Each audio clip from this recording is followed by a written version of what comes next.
Salut tout le monde! Alors comme vous l'avez vu dans l'intro, aujourd'hui je reviens avec un thème que vous aimez beaucoup, le maquillage d'une modèle, et aujourd'hui j'ai eu la chance de maquiller Christine, une très belle femme de 62 ans. Et pour la petite histoire, Christine c'est la maman de Delphine, la personne qui tient la chaîne YouTube Denilzy, dans laquelle vous pouvez trouver des vidéos humoristiques très drôles.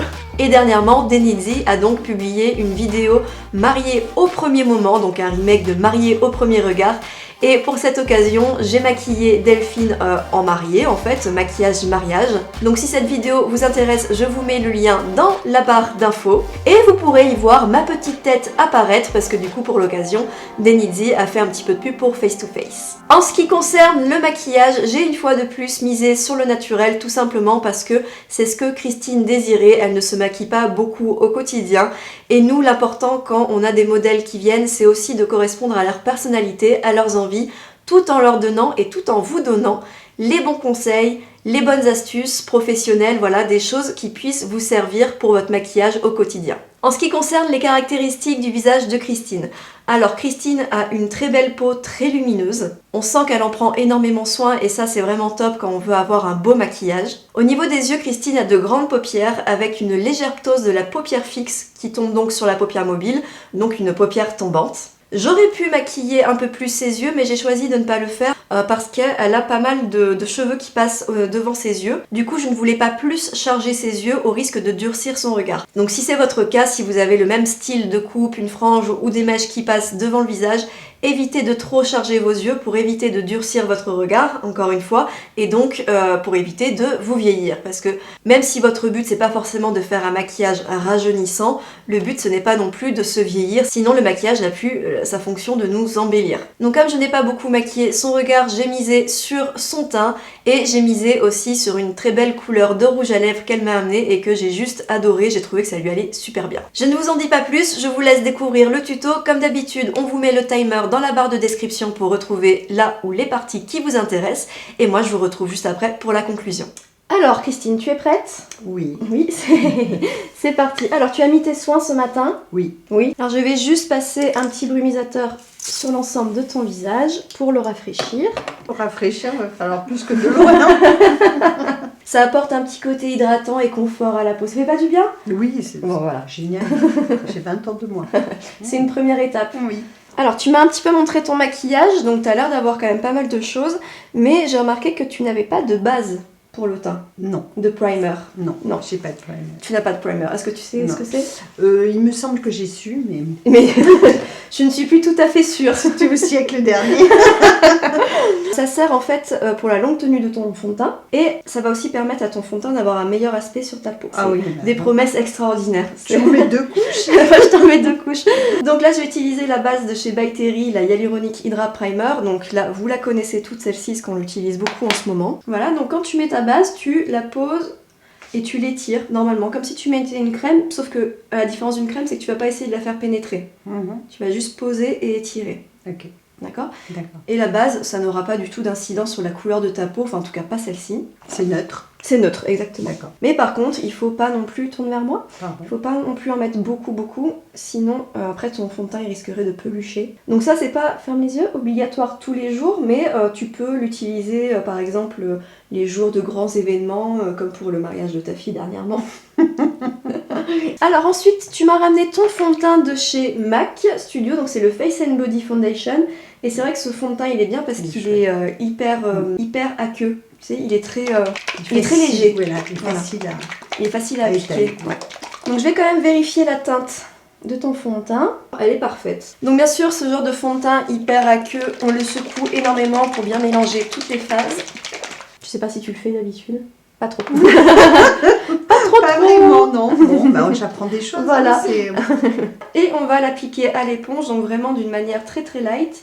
T'as pas spécialement de correction à faire avant, t'as pas beaucoup de rougeur, donc j'ai pas besoin de mettre de verre, donc on peut y aller directement. Donc je pose le fond de teint sur le milieu de ton nez, et ensuite je l'étire, un peu comme la base tout à l'heure, le même principe. Sauf que là c'est très light, c'est-à-dire qu'on va éviter de surcharger ton teint. Bien sûr, je ne mets pas de fond de teint sur les yeux parce qu'après on va mettre l'anti-cerne et ça va éviter de surcharger les yeux. Donc maintenant, une fois que j'ai appliqué le fond de teint dans l'ensemble, je vais venir tapoter aux endroits où tu as besoin d'un petit peu plus de couvrance. Donc par exemple ici on a des petites rougeurs. je prends le fond de teint et je tapote directement. Et ça va apporter de la couvrance. Donc là, on fait vraiment de la couvrance sur mesure. D'accord. J'en mets pas partout. Le but étant de ne pas faire un teint trop chargé. Parce que les pommatures, voilà, ne supportent pas les teints trop chargés. Sinon, ça se voit. C'est lourd à porter. C'est lourd à porter, voilà, exactement. Ça fait ressortir les rides. C'est pas du tout ce qu'on veut. C'est vrai que ce fond de teint est hyper hydratant. Du coup, il brille beaucoup au premier abord. Oui. Ok, maintenant, on va passer à l'anti-cerne. Alors... j'ai regardé un peu tes anti-cernes, on a regardé tout à l'heure. Et ils sont un petit peu foncés quand même pour la couleur de ta peau. Voilà, donc là on voit bien sur la caméra, ça c'est l'anti-cerne et ça c'est le fond de teint. D'accord. Donc du coup, ce qu'on va faire, alors ce que tu pourrais faire toi, c'est mélanger ton fond de teint avec l'anti-cerne, mais j'ai peur que ce soit pas suffisant. Parce que normalement ton anti-cerne c'est un demi-ton plus clair que le fond de teint. Exactement. Okay. Donc du coup, moi là je vais utiliser un autre fond de teint, un autre anti-cerne, pardon. Et par contre celui de chez Kiko, lui, il est beaucoup trop foncé. Mais par contre, ce que tu peux faire, c'est quand les jours où tu as des cernes très foncées, tu peux l'appliquer avant en correcteur. Donc je vais faire une petite démonstration. Là t'en as pas forcément besoin, mais comme ça tu verras que toi aussi tu peux le faire voilà, les jours où tu es vraiment creusé. Donc là je vais juste venir tapoter en légèreté le correcteur sur l'ensemble de ton cerne, notamment dans le creux du cerne. Et ça permettra déjà de neutraliser. Et après du coup l'anti-cerne il aura beaucoup moins de difficultés pour éclaircir ton regard. Du coup c'est pas perdu, en correcteur c'est cool. Donc là maintenant je vais appliquer l'anti-cerne Ultra HD de chez Make Up Forever, c'est le numéro 30. Et là on voit bien la teinte, donc ça c'est la teinte du fond de teint, ça c'est la teinte de l'anti-cerne et on voit bien que c'est un demi-ton plus clair tout en restant dans ta carnation qui est toi dorée, tu as une carnation dorée. Et cette anti-cerne je vais l'appliquer au pinceau. Toi si tu as un applicateur comme ça chez toi tu peux l'appliquer directement sur ta peau, d'accord. Mais après, c'est bien après d'utiliser une petite Beauty Blender. J'ai les mêmes, mais en plus petit. Oui, voilà, c'est parfait. C'est ça. Ouais. Donc je pose dans le creux du cerne et ensuite j'étire la matière. Donc là, pareil, on essaye de rester le plus léger possible parce que le contour de l'œil, c'est là où la peau est la plus fine. Regarde en l'air. Et c'est là, du coup, ça marque le plus. Donc, du coup, on y va vraiment en légèreté. J'hésite pas à tapoter au doigt. Vous pouvez aussi tapoter avec l'éponge. Voilà, et essayer d'être le plus subtil possible. Regarde en face. Voilà, donc là déjà on a une belle différence entre les deux. Ensuite, j'en applique sur l'ensemble de ta paupière parce que ça va permettre donc d'unifier la paupière, d'ouvrir ton regard et après de pouvoir bien travailler les fards à paupières. Et ensuite, cet anti-cerne, je vais le mettre également dans toutes tes petites zones d'ombre. Donc c'est-à-dire le nasogénien, d'accord ? Ici, la petite ride d'amertume, on appelle ça la ride d'amertume. Et toutes les petites rides qu'on peut rencontrer. Ah, moi je mets du clair dedans. Il n'y en a pas tellement. Il n'y en a pas tellement, non.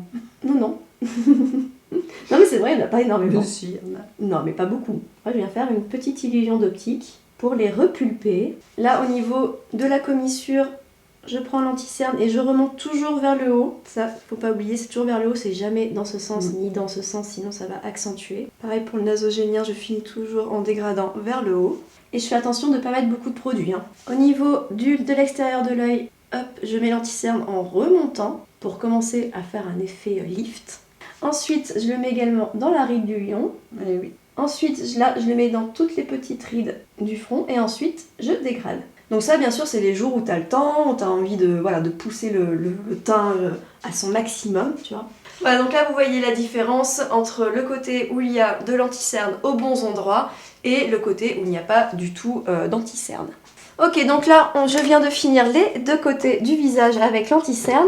Maintenant, on va poudrer. Donc toi, au quotidien, tu utilises la poudre de chez MAC, donc c'est une poudre compacte. C'est la Medium Plus, une poudre minérale.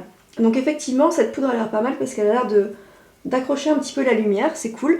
Mais moi, je te conseille, pour au moins poudrer ta zone T, d'utiliser une poudre libre. D'accord. Voilà, ça sera beaucoup plus matifiant sur ta zone T et d'utiliser ta poudre compacte sur l'extérieur de ton visage. D'accord. Donc là, je prends ma houppette et je vais venir poudrer directement avec la houppette, mais juste la zone T. Donc je prends ma houppette, je tapote. Donc au niveau du nez, on peut poudrer normalement. Ensuite, je vais poudrer donc au niveau de la ride du lion. Attention, vous poudrez, lissez bien le fond de teint ou l'anti-cerne qui aurait pu migrer un tout petit peu au niveau des rides. Vous lissez et vous poudrez. Ça va éviter de marquer plus les rides. Et bien sûr, je poudre quand même en légèreté avec parcimonie. Pareil au niveau du front, je lisse. Donc là, je peux reprendre mon petit pinceau, hop, et je relisse et je poudre. Hop, pareil pour le nasogénien, je lisse. Et bien sûr sur cette zone qui fait aussi partie de la zone T qui a tendance à briller beaucoup plus vite que les autres parties du visage. Voilà. Et maintenant je prends la poudre compacte pour finir le reste de ton visage. D'accord? On fait du sur-mesure. Je prends un gros pinceau et je poudre l'extérieur. Pareil en légèreté. Pour savoir si ton fond de teint est assez poudré, tu touches. Et s'il colle plus, c'est qu'il est assez poudré. Ok. Ok, regarde en face. Oh là là, mais quel teint! Oh, un teint de pêche. Un teint de pêche, exactement. Donc l'avantage de cette poudre, c'est qu'elle est donc c'est une poudre minérale, ce qui veut dire que normalement il n'y a pas de talc à l'intérieur et le talc, c'est vrai, ça a tendance à un peu dessécher la peau. Maintenant, je vais te poudrer le dessous d'œil avec une autre poudre. Ok. Alors tu n'es pas obligé, hein, d'accord? Tu peux te contenter de celle-ci. C'est juste que celle-ci, je sais, c'est celle de By Terry, je sais qu'elle va pas du tout te marquer le contour de l'œil. C'est une poudre magique, hein, c'est de la hyaluronique Hydra Powder. C'est The Poudre pour justement ne pas marquer le dessous d'œil. En fait, c'est une poudre qui est teintée. Donc là, c'est la Rosy Light, donc c'est pas pour toi, mais pour le peu que je vais en mettre, ça se verra pas. Par contre, tu as d'autres teintes qui te correspondraient totalement. Ok. Voilà. Donc là, je lisse les petites ridules en tapotant. Et une fois que j'ai fait ça, je poudre en légèreté avec un petit pinceau fluffy. Fluffy, ouais, c'est fluffy. Bonjour Fluffy. Bonjour Fluffy. Ferme les yeux et je fais pareil sur la paupière du dessus. Je lisse et je poudre. Donc là, je poudre un tout petit peu plus parce qu'on sait pareil qu'il va y avoir des fards à paupières. Donc là, on voit bien l'importance de poudrer son anti-cerne. L'autre côté, c'est vraiment très brillant. Je pense pas que tu aurais envie de sortir avec un côté plus brillant que l'autre. Voilà. Du coup, vous voyez pourquoi pour nous, avec Alicia, c'est important de toujours poudrer l'anti-cerne. Donc là, on a poudré tout le teint. Maintenant, je vais te passer un brumisateur sur le visage, le D87 de chez Anastasia Beverly Hills. Ça va permettre de bien tout réhydrater. Et en plus, il sent bon. Oui, il sent bon, c'est vrai. Le coco. C'est ça, le coco, exactement. Et ça va également permettre une longue tenue de ton maquillage. D'accord. Ok, donc maintenant, je vais utiliser le crayon qui est un crayon à toi de Kiko, le Precision Eyebrow Pencil, que j'ai taillé juste avant. Alors au niveau de tes sourcils, toi, il n'y a pas de problème particulier au niveau de la forme. Quand on regarde les mesures, aile du nez, coin interne, tête du sourcil, on est pas mal. Hop, là également. Non, tout va bien. C'est juste qu'il y a des petits manques, en fait, des petites choses à remplir. Mais pareil, pas partout, parce que du coup, on n'a pas envie de durcir ton regard. Oui. D'accord ? Donc là, je prends un petit goupillon. Je nettoie tes sourcils en sens inverse pour enlever les petits poils morts, les petites peaux mortes. Et ensuite, je rebrosse bien vers le haut. Donc là, ton sourcil, je vais surtout... Là, il est pas mal à ce niveau-là, il est rempli. Je vais surtout remplir la partie à partir du cœur. Donc je vais crayonner, en fait. À mon avis, comme tu dois le faire toi au quotidien. Hein. Non, tu traces? Non, je fais pas. Ah, tu le fais pas? J'ai le crayon, mais je m'en sers pas. D'accord, ok. Ah, mais j'ai tout, mais je m'en sers pas. C'est génial. J'espère qu'après cette vidéo, tu pourras... Oui, absolument. Mais tu sais, quand tu sais pas, c'est ça le truc. Et oui, c'est ça qui est compliqué, voilà. ouais, je suis d'accord. Ok, j'achète, mais bon, après... Ouais, je suis d'accord avec toi. Voilà, donc la vidéo, je vais la garder et la regarder très souvent. Ça te fait ton cours personnalisé. Exactement. Donc là, j'ai crayonné et ensuite, je brosse avec mon goupillon pour estomper, pour bien fondre le crayon dans ton sourcil pour que ça fasse le plus naturel possible en fait. Donc dès que tu sens que tu as fait un peu trop foncé, quoi, tu rebrosses. Ça, moi, je sais pas parce que sinon, je remplis. Je remplis et puis après, il y a un problème. Il y a un problème, c'est vrai. Ok, je vais remplir légèrement ici, à peine j'estompe au niveau de la tête. Ok, donc là, j'ai légèrement épaissi au niveau de ta tête parce qu'en fait, la tête de ton sourcil était plus fine que le reste de ton sourcil. Et normalement, un sourcil, ça démarre épais et plus ça va, plus il s'affine, d'accord ? Du coup, ici, j'ai un peu plus rempli en légèreté pour que ça rééquilibre bien. Alors maintenant, je vais fixer tes sourcils avec le NYX Control Freak de NYX. C'est un gel transparent qui va juste permettre de mettre tes sourcils en ordre et éviter qu'ils partent dans tous les sens, quoi. Donc je les brosse bien vers le haut. Donc c'est bien de les brosser vers le haut, du coup ça permet d'amener déjà un petit effet liftant au regard. Ok, on passe maintenant aux yeux. Donc là, avant de commencer, je vais appliquer une base sur tes yeux pour bien fixer le maquillage, pour être sûr que ça tienne bien longtemps. Donc c'est une base de chez Mavala, la base fixante, voilà. Donc j'en prends vraiment une toute petite pointe, parce que je vais pas surcharger tes yeux, je vais quand même quelque chose d'assez subtil. Ferme les yeux. Donc je vais surtout en mettre au niveau de ta paupière mobile, en tapotant, et au niveau de ta structure. Mais je vais pas sur la paupière fixe.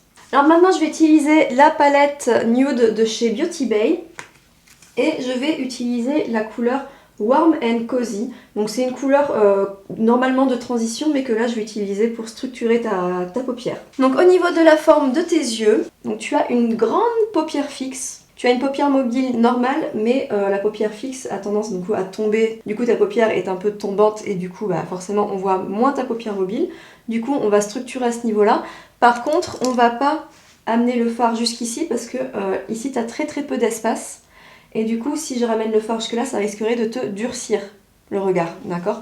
Donc là, on va vraiment jouer que sur l'extérieur, en subtilité. Donc avec le pinceau 230 de chez Zoeva, je vais directement sur ta structure. Donc ta structure, en fait, c'est le pli qui se trouve entre ta paupière fixe et ta paupière mobile. Là, c'est parfait, tu gardes les yeux ouverts comme ça, c'est parfait. Donc je le mets juste sur l'extérieur. Mon pinceau est toujours en oblique pour bien respecter la forme en amande. Et je pars toujours de l'extérieur vers l'intérieur.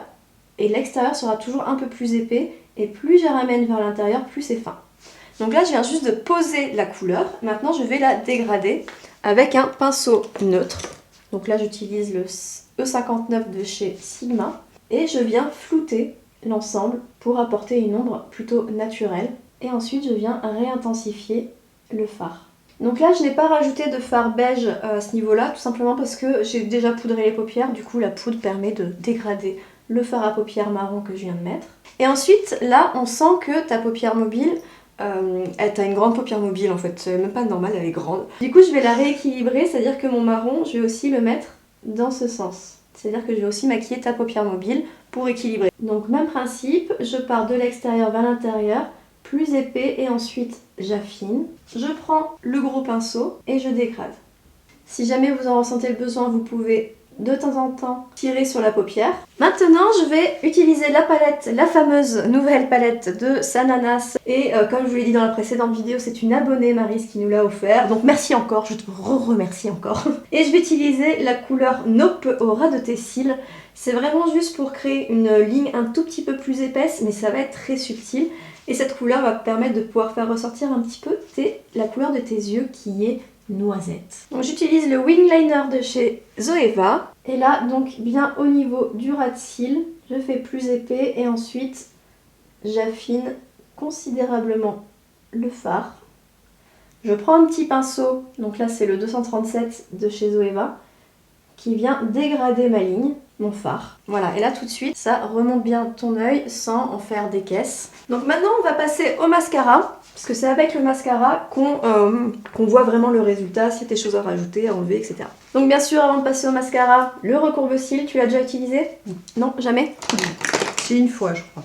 Une fois, ça s'est bien passé? Oui. Oui. Ça va. Ça va. Regarde en bas. De toute façon, c'est pas très compliqué à utiliser. Ça n'abîme pas les cils? Non, ça n'abîme pas les cils. Il faut toujours bien vérifier qu'il y a la bande en silicone sur le recourbe-cils. Mais non, ça ne les abîme pas du tout. Et ce que tu peux faire le soir aussi, c'est appliquer de l'huile de ricin sur tes cils pour les fortifier. Alors tu m'as ramené un mascara qui m'a fait beaucoup rire. Le Great Lash de Maybelline. Alors ce mascara, je pense qu'on l'a toutes connu. Tout à fait, c'est vrai.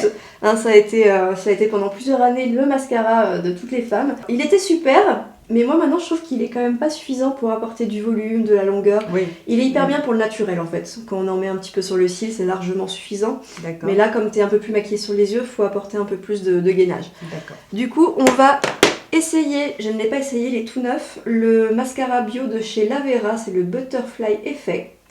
Et on va laisser parce que la brosse a l'air assez intéressante. Elle est en silicone avec des petits picots, donc on va voir ce que ça donne. Ok. Donc là, je prends bien la racine, hop, et je remonte en zigzagant. Alors, le problème de cette brosse, c'est que les picots sont assez grands. Du coup, pour se rapprocher de la racine, je trouve ça difficile parce que on risque de toucher l'œil en fait. Et du coup, de piquer l'œil. Donc là, du coup, j'y vais vraiment avec délicatesse. Ouvre les yeux. Mais il fait son petit effet. Après, regarde en bas, il est neuf. Donc forcément, c'est bien quand le produit est un peu plus sec pour apporter un peu plus de volume. Donc là, on a fini les yeux. Donc je vais pas faire le dessous d'œil parce qu'en fait, d'habitude, je mets un peu de mascara, mais là, t'as un petit manque de cils à ce niveau-là. Et puis, j'ai pas envie de te surcharger parce que voilà, j'ai envie que t'aies un teint frais, lumineux. Et c'est vrai que quand on maquille ici, ça a tendance après à la fin de la journée à fatiguer le regard. Oui, tout à fait. Tu pourrais le faire, hein, tu pourrais le porter, non, mais mais je là... le fais jamais. Ouais, voilà, bah parfait. Tu vois, Ouais. je réponds en même temps à tes attentes. Absolument. Alors, je vais d'abord utiliser une poudre bronzante. Donc, celle-ci n'existe plus, c'est la Velvet Finish, mais je vous en ai déjà parlé. Bah, j'aime trop la couleur en fait, parce qu'elle va pas mal de carnation claire.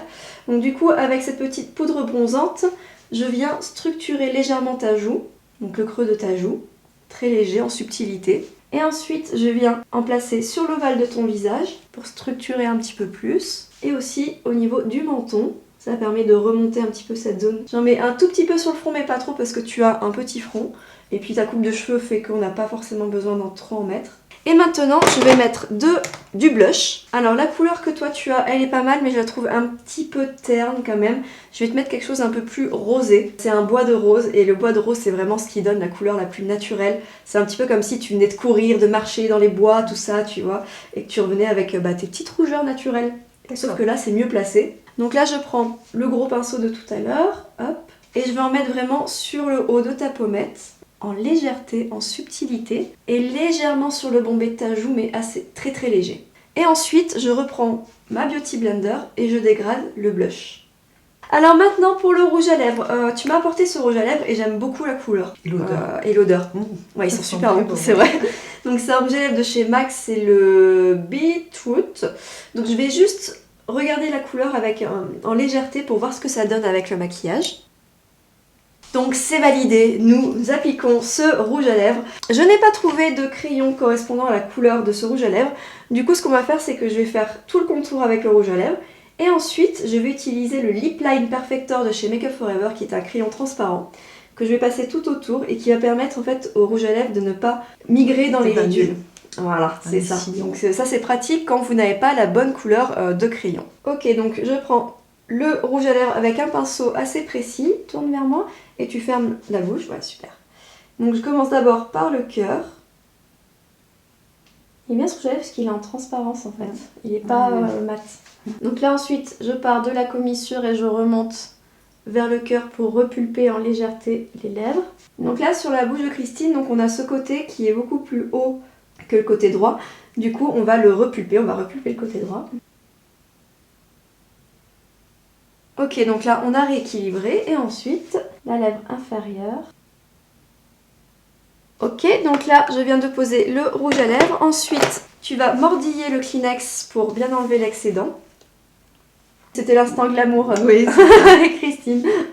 Voilà, donc du coup là ça nous donne vraiment une couleur beaucoup plus naturelle, moins brillante. Et j'utilise maintenant le Lip Line Perfector que je vais passer tout autour de la bouche pour éviter que le rouge à lèvres ne file dans les ridules. Donc là ce n'est pas sur le rouge à lèvres, c'est vraiment bien au contour. Et le Lip Line Perfector peut aussi servir de base sur la bouche pour bien faire tenir le rouge à lèvres. Ensuite je mets un léger voile de poudre pour bien fixer la bouche. Et je finis en passant un léger voile de rouge à lèvres pour récupérer un petit peu de brillance, parce que c'est ça aussi le côté sympa de son rouge à lèvres, c'est sa brillance. Alors est-ce que tu es prête à te voir? Oui. Oui. Mon Dieu. Mon Dieu, mais qu'est-ce que c'est? Waouh. Ça te plaît? Ah ouais, vraiment. Ouais. Ah oui, c'est sympa. C'est vraiment... Ça va, ça reste léger? Oui. Non, c'est très bien. Le rouge à lèvres, il te va super bien, ça te fait, ça te donne le côté bonne mine en fait. Dommage les rides, elles sont là. Elles sont quand même moins là. Ouais, elles sont plus... En fait, ça fait quand même... En fait, je pense que aussi, les rides, c'est pas grave qu'elles soient là. Le principal, c'est d'avoir un teint éclatant. Ce qui rajeunit, c'est quand ton teint il est un petit peu plus unifié, qu'il est lumineux. Les rides, qu'elles soient là, on s'en fiche finalement. Non, tu vois, c'est l'ensemble qui rajeunit. Mais à 25 ans, c'est dommage d'avoir des rides comme ça. À 25 ans, oui, bah c'est sûr que là, il y a un petit souci. Tu fais pas trop ton âge. Non, c'est vrai. Non, mais t'es une très belle femme en tout cas. Très beau visage à maquiller, c'est super. Merci, c'est gentil. Merci à toi. C'est vraiment très beau. Ouais, ça t'a plu tout ça? Vraiment. Merci beaucoup. Merci à toi. Merci beaucoup. Et voilà, cette vidéo est terminée. J'espère que vous aurez passé un aussi bon moment que celui que j'ai passé avec Christine. Je sais que je le dis souvent, mais on a vraiment la chance de maquiller des modèles qui sont toujours très contents d'être là, qui sont toujours hyper souriantes, et c'est vraiment juste un pur bonheur. J'espère également que ce maquillage vous aura plu. N'hésitez pas à me dire ce que vous en avez pensé dans les commentaires.